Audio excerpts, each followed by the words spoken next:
Hello friends, welcome to Wikipedia classes. This is Mohit Anand. इस video में हम मल्टीपल चॉइस क्वेश्चंस डिस्कस करेंगे related to ecology, environment and biodiversity.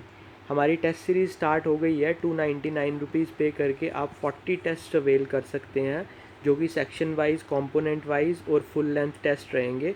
Already 2 test जो हैं वो चैनल पे लाइव हैं। डेली बेसिस पे टेस्ट जो हैं वो टेलीग्राम ग्रुप में आते हैं। आप टेस्ट को कितनी बार चाहे उतनी बार अटैम्प्ट कर सकते हैं। There is no limitation on that. और लिंक जो है वो एक्टिव रहेंगे। तो जिसको भी टेस्ट सीरीज़ लेनी है उसकी डिटेल डिस्क्रिप्शन में आप 299 रुपीज़ पे करके तो मुझे स्क्रीनशॉट भेज सकते हैं इस नंबर पे 9086531320। इसी नंबर पे पेमेंट करके इसी नंबर पे स्क्रीनशॉट भेज दें, व्हाट्सएप कर दें। आपको टेस्ट सीरीज़ में ज्वाइन करवा दिया जाएगा और आपको वहाँ सारे टेस्ट जो हैं वो मिल जाएंगे। बाकी अगर आपको मटेरियल चाहिए तो 99 रुपीज़ पे करके आप मटेरियल वाला ग्रुप भी ज्वाइन कर सकते हैं। और अगर आपको दोनों चीज़ें चाहिए तो there is a combined offer कि आप 350 रुपीज़ दे के दोनों चीज़ें अवेल कर सकते हैं।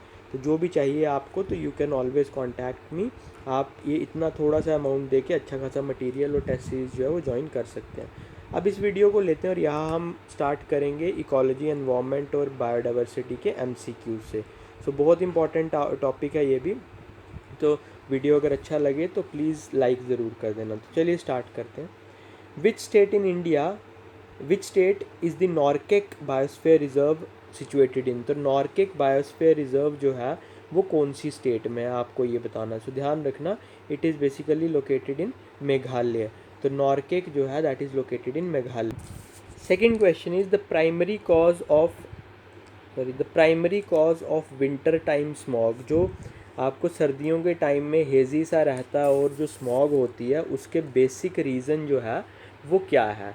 तो देखो, उसका बेसिक रीज़न जो है दैट इज़ नाइट्रोजन डाइऑक्साइड और हाइड्रोकार्बन जब आपस में मिलते हैं तो वो क्रिएट करते हैं स्मॉग। ये ध्यान में रखना। So there is difference between nitrous oxide and nitrogen dioxide. तो जो स्मॉग है दैट इज़ फॉर्म्ड, जो विंटर टाइम स्मॉग है that is formed by nitrogen dioxide and hydrocarbons. ठीक है। देन उसके बाद which year did the forest conservation act pass. तो फॉरेस्ट कंजर्वेशन एक्ट कौन से साल में पास किया गया था। So it was passed in the year 1980। Then Ranthambore national park is located in which state. Now Ranthambore is very very famous, so it is located in Rajasthan. ये भी आप ध्यान में रखेंगे। Then what is the natural residence of every organism known. तो हर एक organism का जो नेचुरल रेजिडेंस है, जहाँ वो रहता है, उसको क्या कहा जाता है। तो it is called as habitat. Then after methane which of the following makes up the majority of biogas. तो मीथेन के अलावा और कौन सी गैस है जिससे बायोगैस एक्चुअली में बनती है। तो biogas is basically a combination of methane and carbon dioxide. तो मीथेन और कार्बन डाइऑक्साइड मिल के बेसिकली बायोगैस बनाते हैं। Then which of the following is considered as an important secondary pollutant. अब देखो, प्राइमरी पोल्यूटेंट वो होते हैं जो उसी फॉर्म में एटमॉस्फेयर में रिलीज होते हैं, बट सेकेंडरी पोल्यूटेंट्स वो होते हैं जो डिफरेंट प्राइमरी पोल्यूटेंट्स के मिक्स होने से बनते हैं। तो इन सब में सल्फर डाइऑक्साइड, नाइट्रोजन ऑक्साइड और कार्बन मोनोऑक्साइड जो हैं ये प्राइमरी पोल्यूटेंट है। Ozone is a secondary pollutant जो प्राइमरी पोल्यूटेंट्स के कॉम्बिनेशन से बनता है।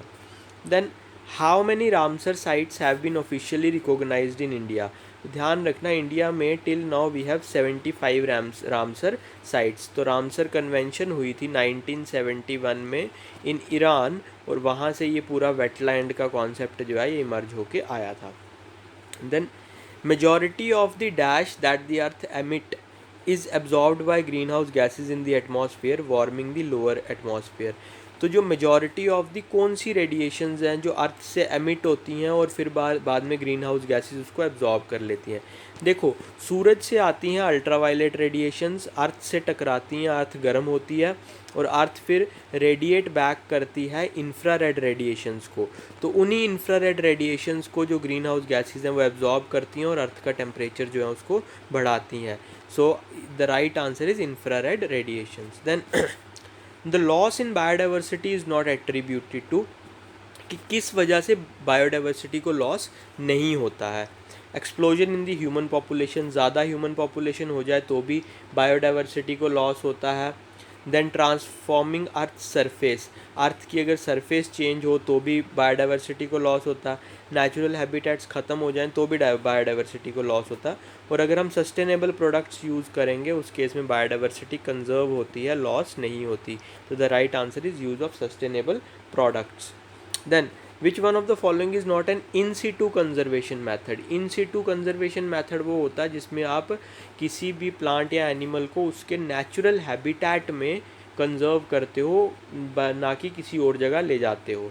तो देखो, नेशनल पार्क, बायोस्फीयर रिजर्व और wild life sanctuaries natural habitats में बनती हैं, जबकि ज़ू जो है वो आर्टिफिशियली बनाया जाता है, and it is a part of ex situ conservation, मतलब जो उसके नेचुरल हैबिटेट से बाहर है।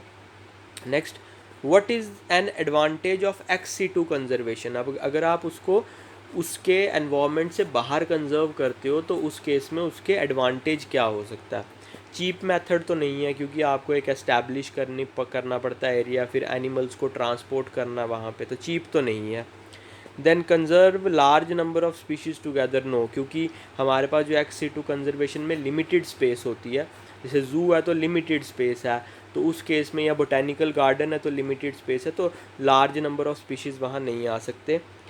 एग्जिस्टेंस ऑफ नेचुरल हैबिटेट तो होता ही नहीं है, उल्टा आर्टिफिशियल हैबिटेट दिया जाता है। Genetic processes for breeding long life, तो जब आप किसी को एक्स सीटू कंजर्वेशन में ले जाते हो वहाँ पे आप फिर उनको आर्टिफिशियली ब्रीड करवा सकते हो, आप उनको उस तरह की कंडीशन दे सकते हो कि वो ज़्यादा देर तक ज़िंदा रहेंगे। तो the right answer is genetic process for breeding और breeding lifelong. Then hotspot areas have, जो बायोडाइवर्सिटी हॉटस्पॉट वाले एरियाज़ होते हैं उनमें क्या होता है बेसिकली, तो ध्यान रखना, जो बायोडाइवर्सिटी हॉटस्पॉट एरियाज़ होते हैं वहाँ पे बहुत हाई डेंसिटी होती है बायोडाइवर्सिटी की, मतलब वहाँ पे आपको बहुत ज़्यादा डाइवर्सिटी जो है वो प्लांट्स और एनिमल्स के लेवल पे मिलेगी, तो ये ध्यान रखना। Then what is an important reason for the conservation of natural resources, तो नेचुरल रिसोर्सेज को कंजर्व करने का एक इम्पॉर्टेंट रीज़न इनमें से कौन सा है, वो ये है to preserve the biological diversity. अगर हम नेचुरल